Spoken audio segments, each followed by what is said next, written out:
Okay.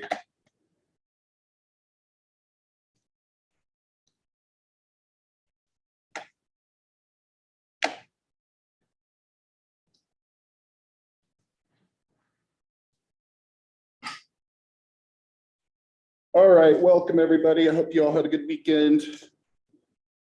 Stayed sort of dry. Yesterday was nice. Okay. We left off, I believe, with toxoplasmosis. Is that where we left off? Or was it pinworms? Everyone's like, what?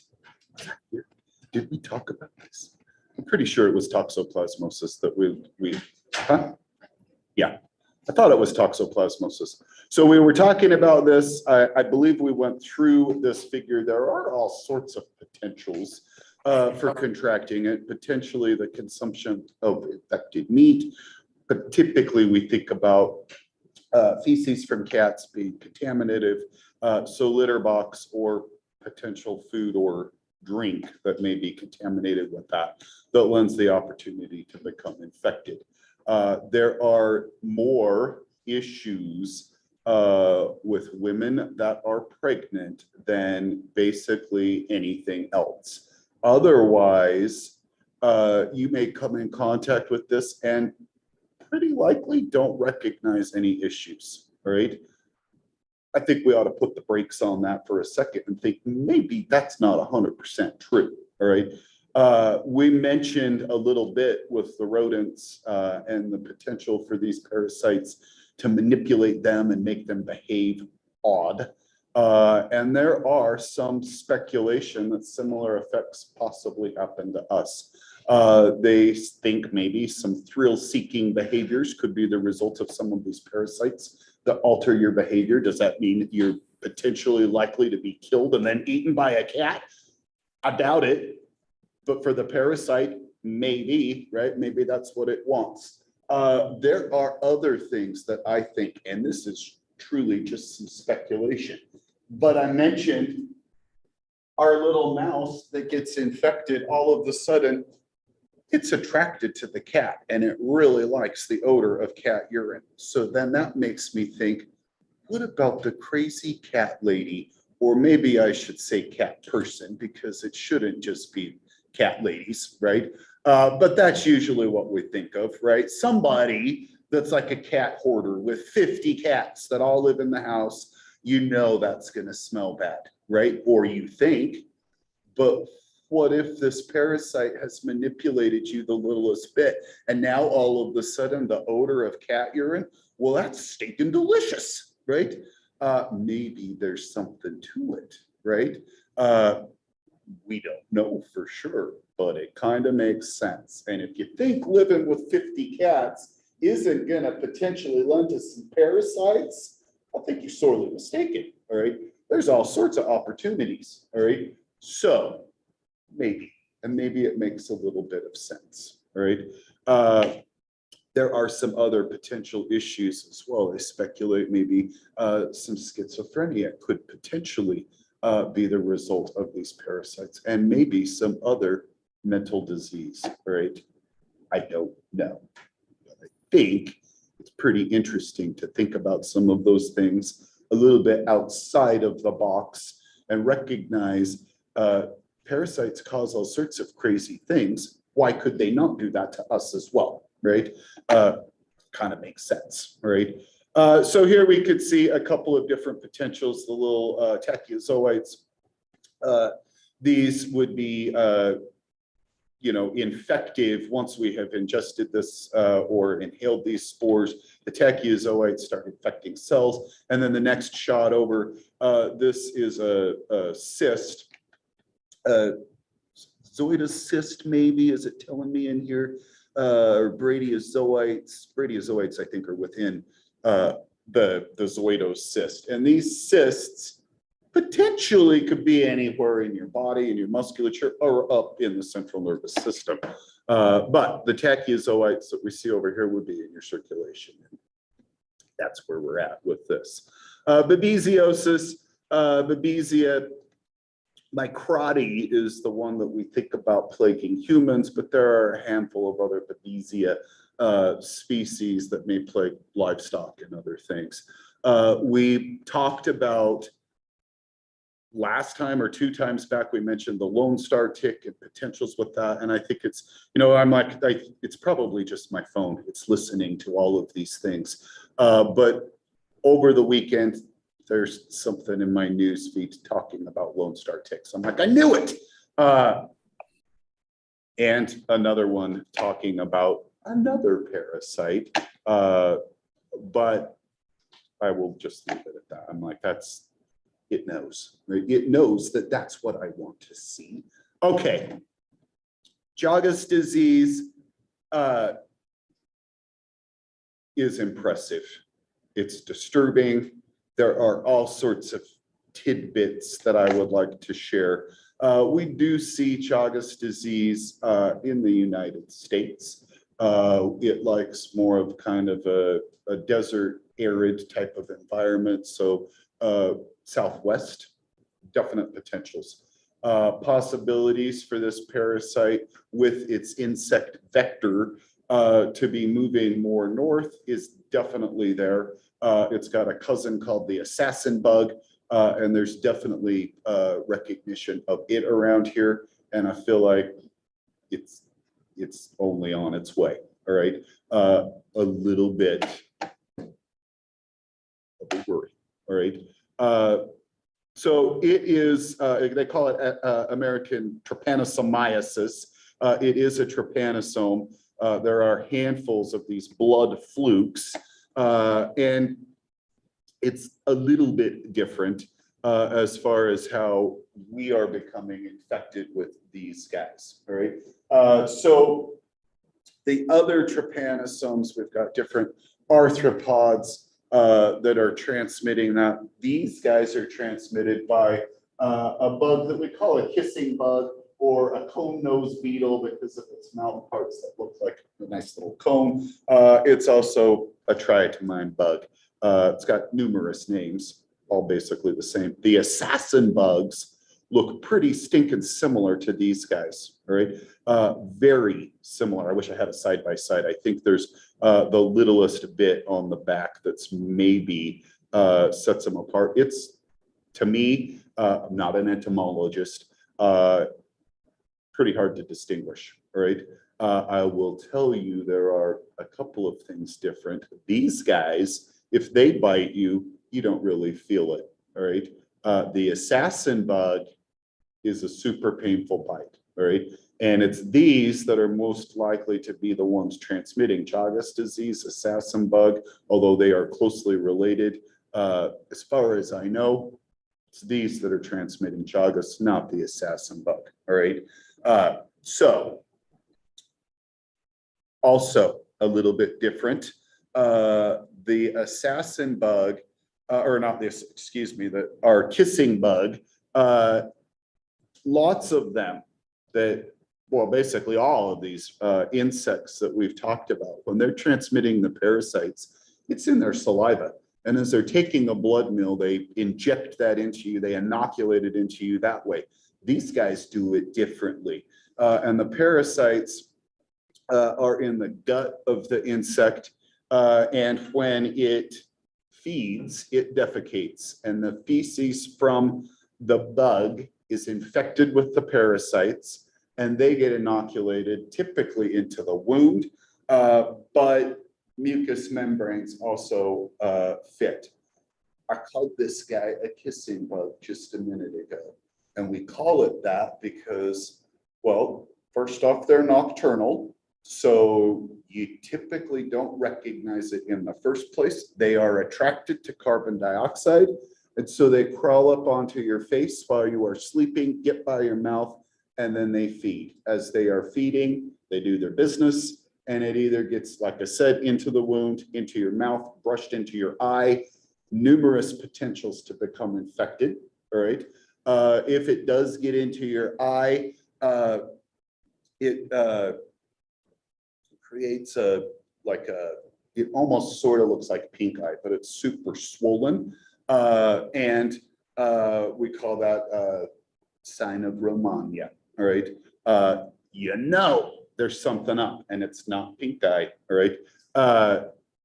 There are a few other tidbits with that. Here we can see the trypanosome. These are a bunch of red cells, and then our Trypanosoma cruzi within the circulation. Again, another blood parasite.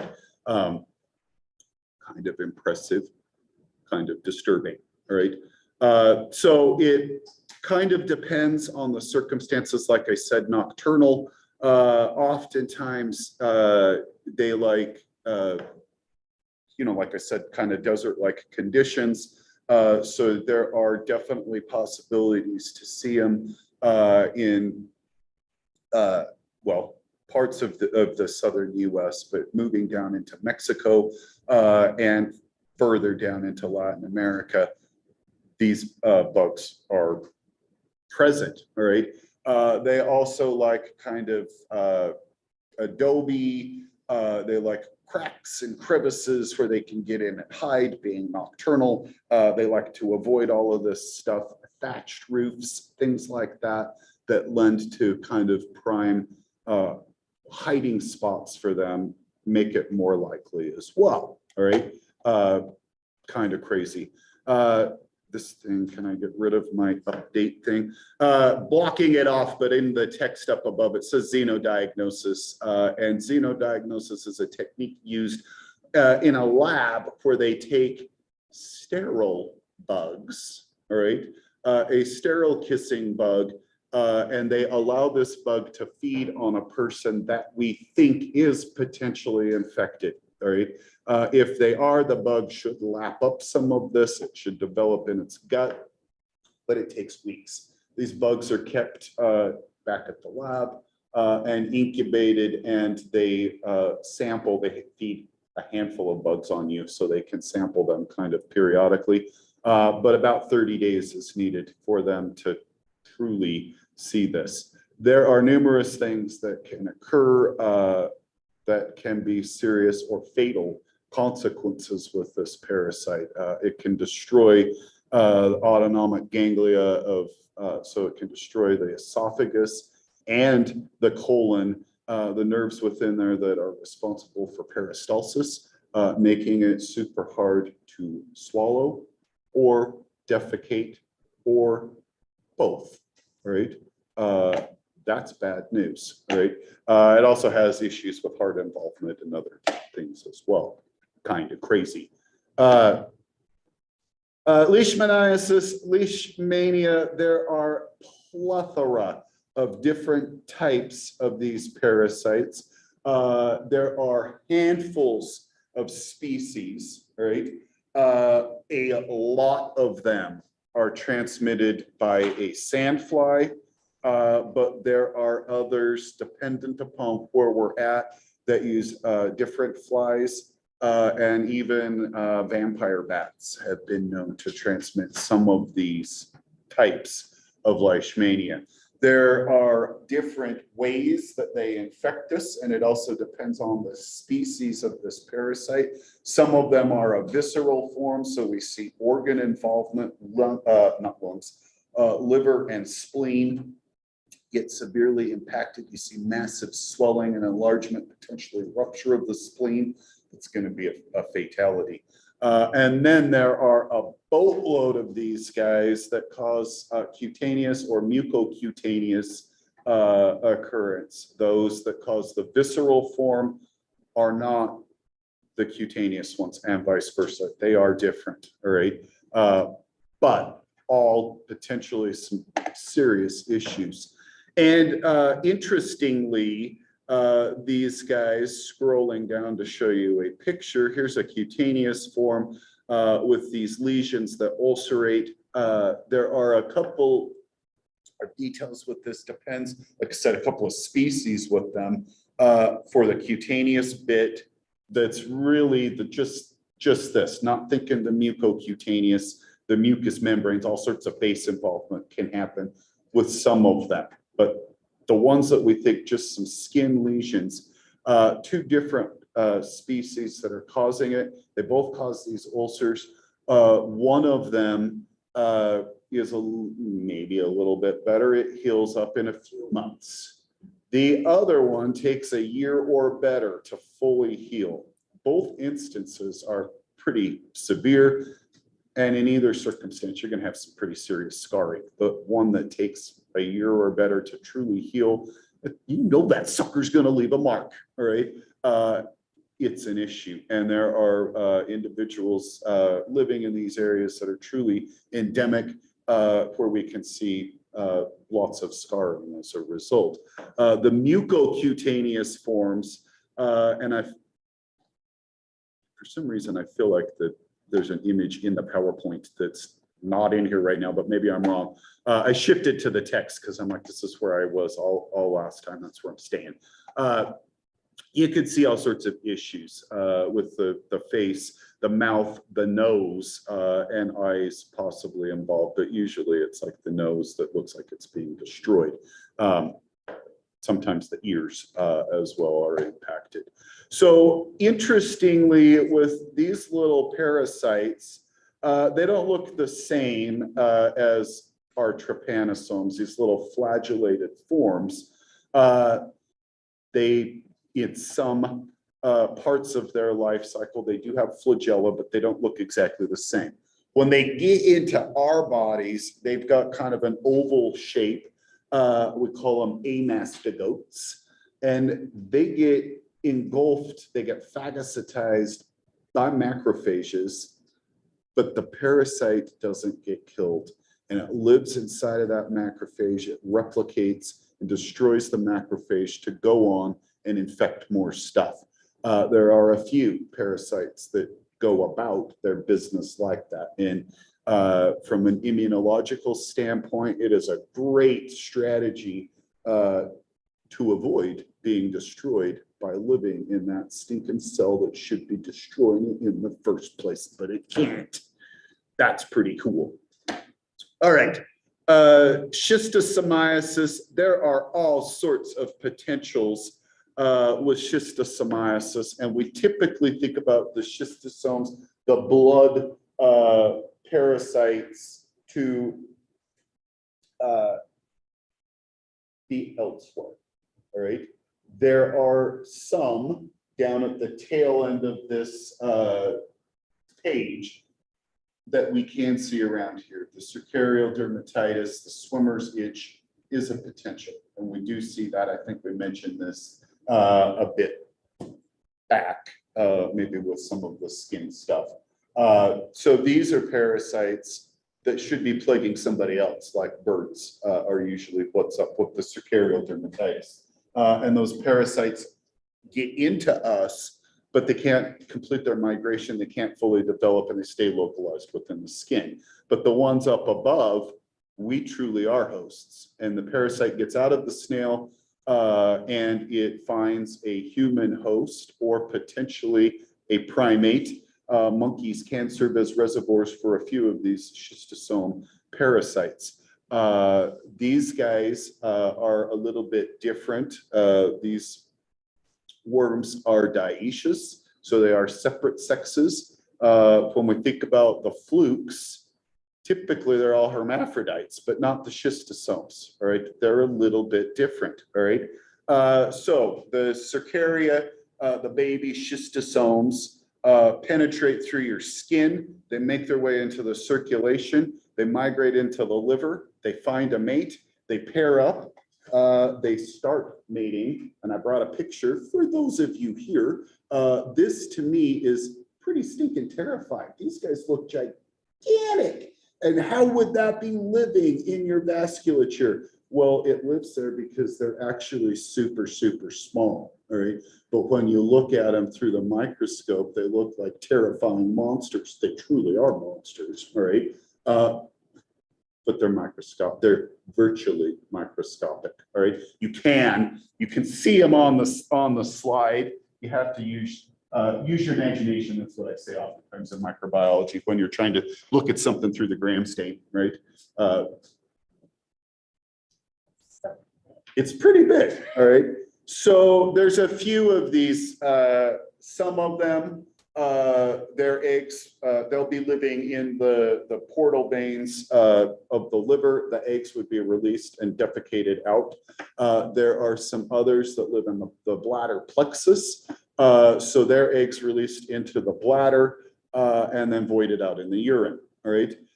So two different potentials with these guys. Those that live in the bladder can set the stage for bladder cancer because it causes damage to the bladder, and it's something that is prolonged. They can live in you for years, and it might be years before you actually recognize the issues in the first place, all right? Travel to Africa is definitely a potential for seeing some of these things and areas where the snails are present and they live in the water. If you happen to get in there, it's a possibility.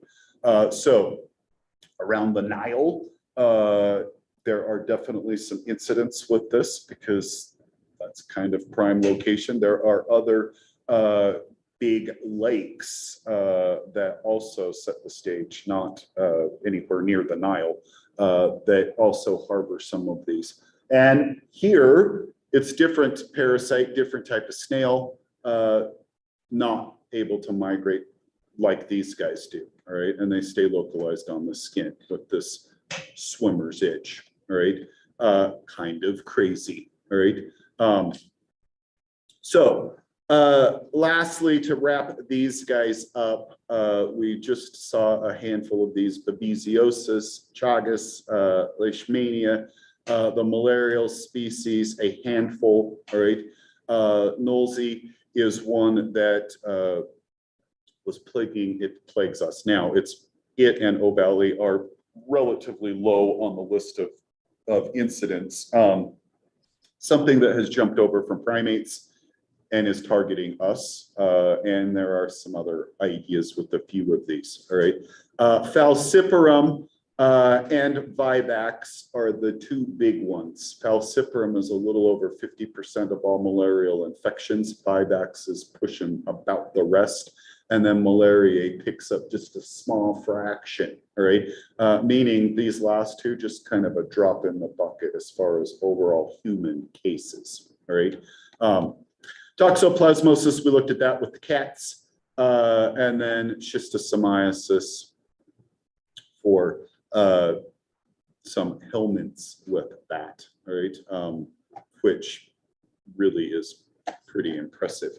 All right, and I think, if I recall properly, that is it for that. I hope you enjoyed that. All right, crazy schistosomes. This. The treatment for malaria is like preventative, correct? So there are, let me flip it back up here.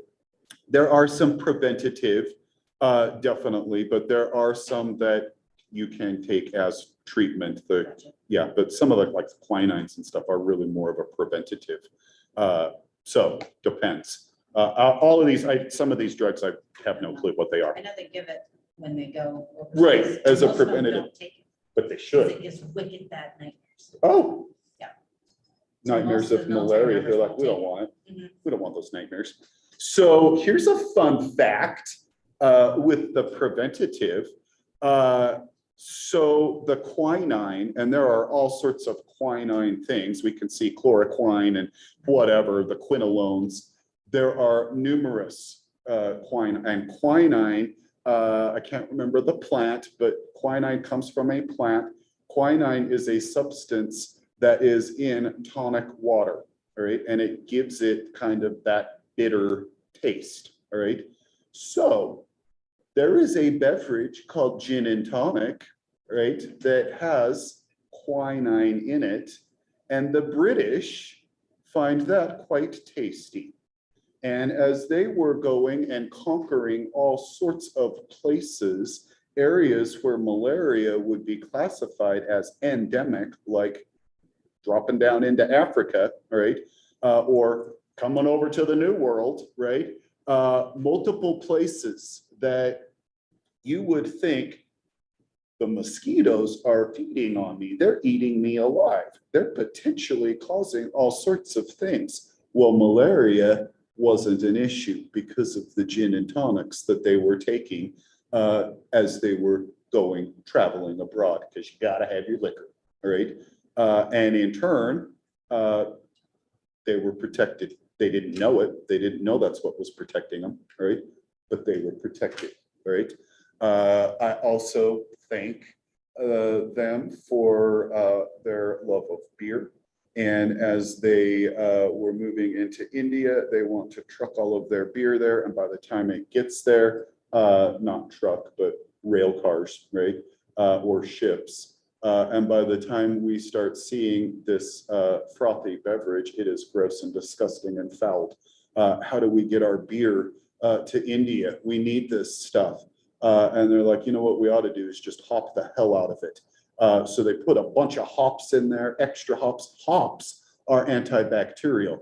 It keeps your beer from fouling. So they just put extra hops and more hops and a little bit more hops in there. And now all of a sudden you've got a super bitter beverage, an IPA, right? And this India Pale Ale was really the result of trying to preserve their beer so it could get there. And that stuff is delicious. All right. Or maybe not, all right? I guess it depends. Let's see. Let me stop this share. I think I can maybe just flip it back to my PowerPoint. Maybe.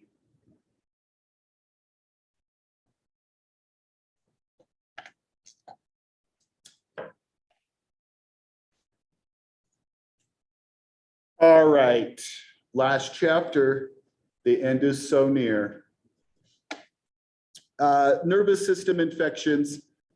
There are a handful that we want to think about, and there are a few things in here that I think are pretty disturbing and potentially terrifying to think about a little bit.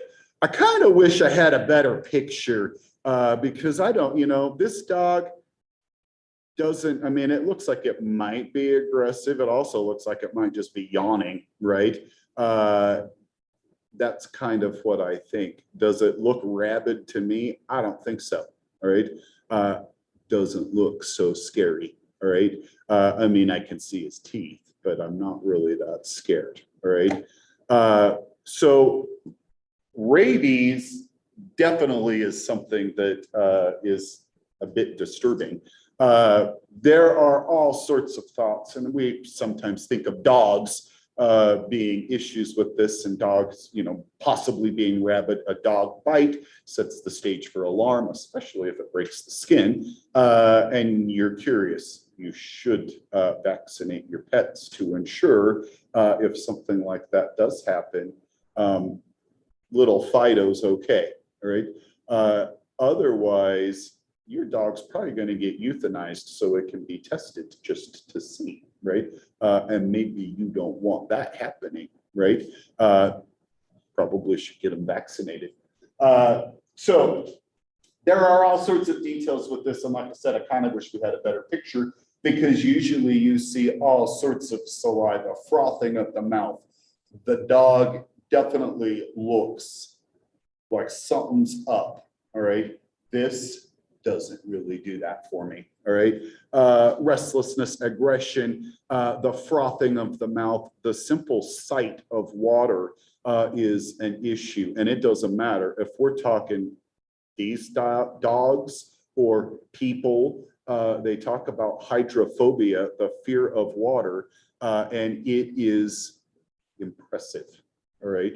And part of the frothiness from the mouth, the virus has been replicating, and within the saliva, it's full of the rabies virus, and that's how we're able to transmit that through coming in contact with that. There are lots of mammals that potentially harbor this. Bats could be a possibility. It kind of depends on where you're at, thinking about the potentials, all right, for what might have it. I was teaching a micro lab years back, and a student that, usually micro labs, you're pretty much there. You need to be there for your stuff. And when someone's not there, you kind of wonder what's up, right? So I have a student that doesn't show up for lab. And then the following week, she shows up and says she fed a squirrel on the quad. Little taste of her sandwich, right? Squirrels like to beg. They like all sorts of things. And as it reached out to grab that little piece of sandwich, it bit it and bit her finger at the same time, right? That's kind of not good, probably, right? And a bite that makes you bleed is also something that you're like, uh-oh, right? That's maybe not good, right? So this little squirrel bit her on the finger, made her bleed, and she walked to student health, and they decided, we're going to give you a round of rabies shots because we just don't know. And you know, you're on ISU, right? And now you go to student health. We're going to cover our bases, right? We're going to give you some rabies shots right now, right? Whole bunch of them drilled right in your belly, right? That's what you get. And just as they're pushing about the last one, and they're like, you know, squirrels are really pretty rare to have rabies, right? Probably doesn't have it, right? Pretty sure it doesn't, but we want to be cautious, right?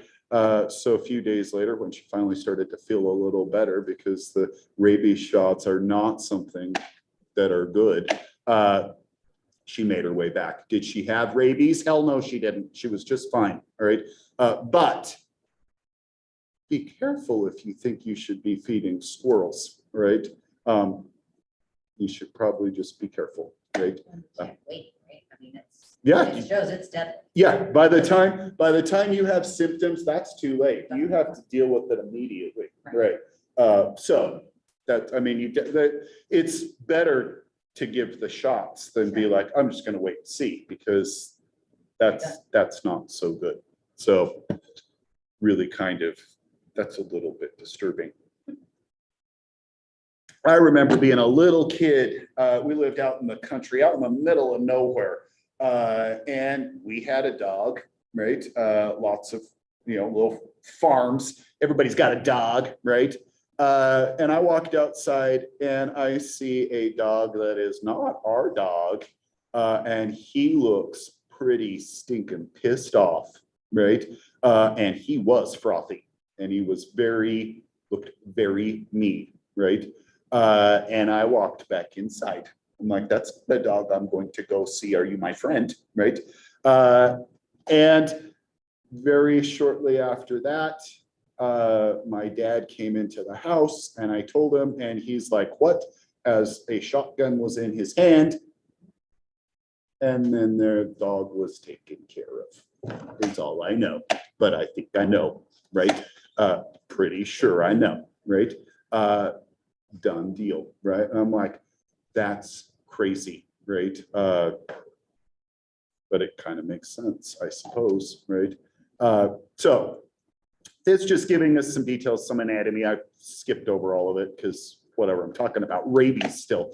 All right, so central and peripheral nervous system, all sorts of potentials. And we talked about a few things like chicken pox and some herpes virus that can go latent, basically go dormant on some of the nerves, and then possibly flaring up later. Just kind of depends on where we're talking about with that. Then as we move into this, we can see a blow up of your skull and some potentials with this. So there are possibilities with meningitis or encephalitis where we see inflammation and swelling and different impacts with that dependent upon the circumstances. And we will be shifting over to think about meningitis here in about 1 second. And as we think about this, there are numerous things that can cause issues, right? Bacterial meningitis, if someone presents with suspected meningitis, so swelling somewhere within here, right? if we suspect meningitis, we suspect bacterial, and we treat as if that's what's going on. But in the back of your mind, you're like, I hope it's viral. Sure hope it's viral, all right?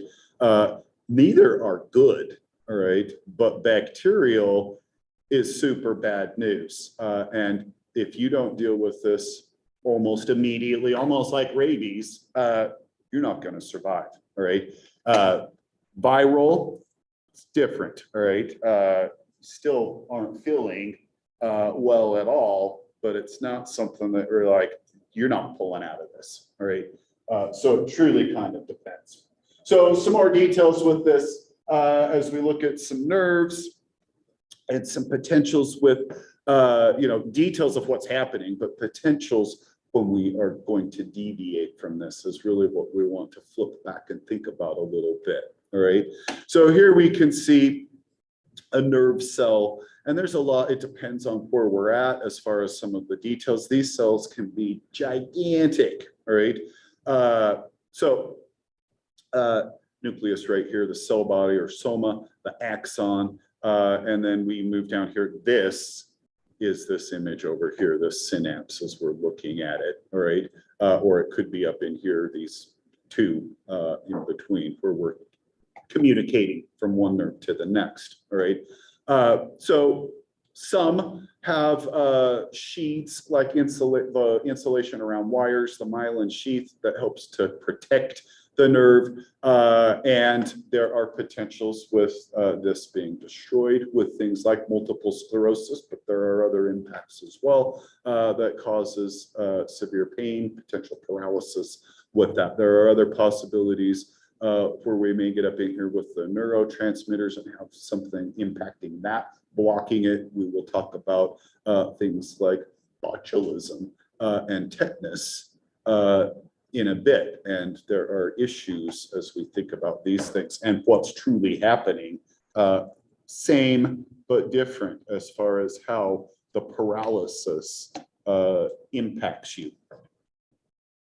So here we can see a couple of images, a healthy brain and what that is not, all right? So the healthy brain, you can see, nice and pink, lots of vessels in there. I'm not a neurologist, but, looking at this, you're like, normal brain, that looks good, right? During autopsy, so didn't die from what we're seeing over here, right? Something else going on, all right? And we've removed a little chunk, right? But you can see all of this stuff. And then on the other side, the brain is still within the cranium up here, but you can see a bunch of pus. It does not look anything like the healthy one, right? A bunch of hemorrhage over here, and this one is the bacterial meningitis. So like I said, the one we think about, this is the bad one, right? So all sorts of issues with that, and as we're just pulling back a little bit of the dura mater to reveal this, and here it's been removed. So this is the bad guy, all right? Neisseria meningitidis is the one that's the top of the list for being super fatal. There's all sorts of Neisseria organisms. We talked about Neisseria gonorrhoeae with sexually transmitted infections, meningitis. We start thinking about different area of the body and the possibility for some serious complications. There are other Neisseria species that might just be normal flora in your mouth, all right? Kind of just depends, all right? So these, the Neisseria are gram-negative cocci. So seeing all of this pink in here, negative cells, and they are kind of diplo with this coupled together. The gonorrhoeae, sort of similar. There are others that are kind of a little more clustered, almost like the staph, but not exactly, all right? these kind of more kind of by themselves a little bit, all right? And then within here, likely some other white blood cells, but with that said, we're not looking at a blood smear. We're not looking at, GIMSA or Wright stain where we can see the nuclei all stained up nice and neat. This is a Gram stain, right? So as we've done this, if these were immune cells, which my gut says they are, yes, neutrophils, right? But they don't look like neutrophils because it's not the right type of stain to show that, right? So with all of the Gram staining reagents, as we decolorize with the Gram's alcohol, these cells decolorize as well, and then we counterstain with safranin, and they look like Gram-negative cells too, right? They don't have a cell wall to retain any of the crystal violet, so it would make sense. Human cells should look Gram-negative, right? That should be on the test. Everyone's like, what? All right. Gram staining is going to be on the test. We just talked about it, right? So that now it's fair game, right? Oh my gosh. Okay, so vaccination, you would hope with adequate vaccination, we can prevent big issues with meningitis outbreaks. We think about situations with bacterial meningitis to be more likely in kind of close quarters, college dormitories, things like that. Military barracks could also be close quarters. It's pretty much the same sort of an idea. Both of these set the stage for the bacteria to be spread like wildfire, potentially. But if the population gets vaccinated against this, there are hopes that you are protected. When you guys came to ISU, was this a potential? Did you need to have vaccines, or we just don't care? You're shaking your head no. We didn't have to have vaccines. Okay. Some places, yes. Some places, no. All right. Oops, I went too quick. So another meningitis, Streptococcus pneumoniae can cause meningitis. We've talked about strep pneumo before. It lives in the oral cavity, little bits of them as normal flora, and it sets the stage for pneumonia. That's what we really think about, all right? That's where it's more common to cause issues. But it also can get, can colonize CSF, can cause meningitis. And here we can see these are fluorescently stained. The strep pneumoniae, gram positive, also diplococci, so two together. Over here, the strep pneumo is growing on blood agar plates. These guys, as we see the colonies growing, it's a partial lysis on the blood agar plate. We call them alpha hemolytic. Streptococcus pyogenes is a complete lysis, beta hemolytic, and it would be a nice clear zone, like you could see through it. This, you could tell it's been kind of, some of the juice has been sucked out of it, but it's still there, right? It's still got that red tint to it, right? So that might help, all right? If you gram stained them, you would also see, you know, the diplo versus the big long chains, but then seeing on the blood like this also helps with that. There are a couple of other things we might do, like some antibiotic susceptibility, pyogenes versus pneumoniae.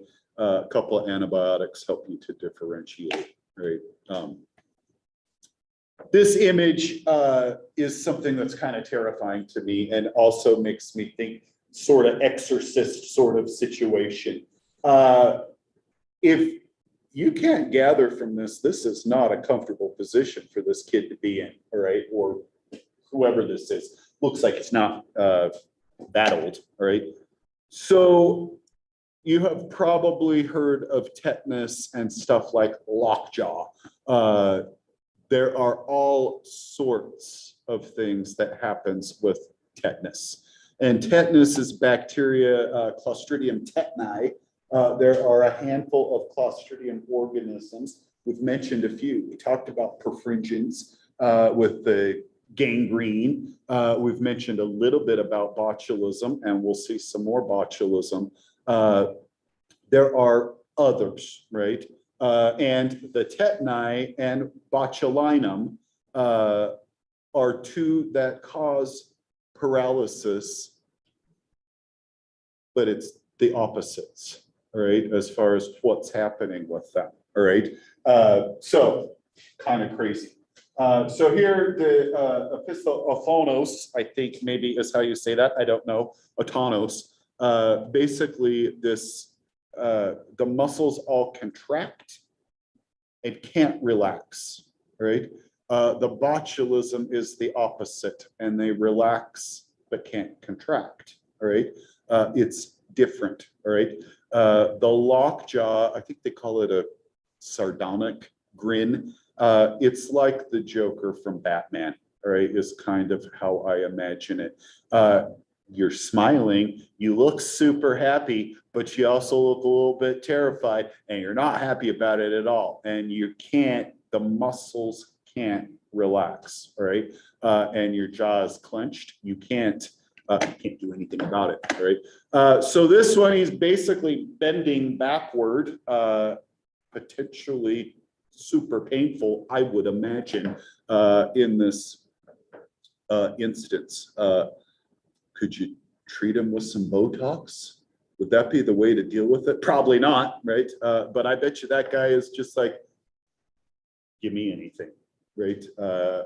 Make it stop. Here, nope. I looked at my watch. I'm like, I can't talk about this. I can, but not today. All right, we'll pick up here on Wednesday. Have a good day, guys.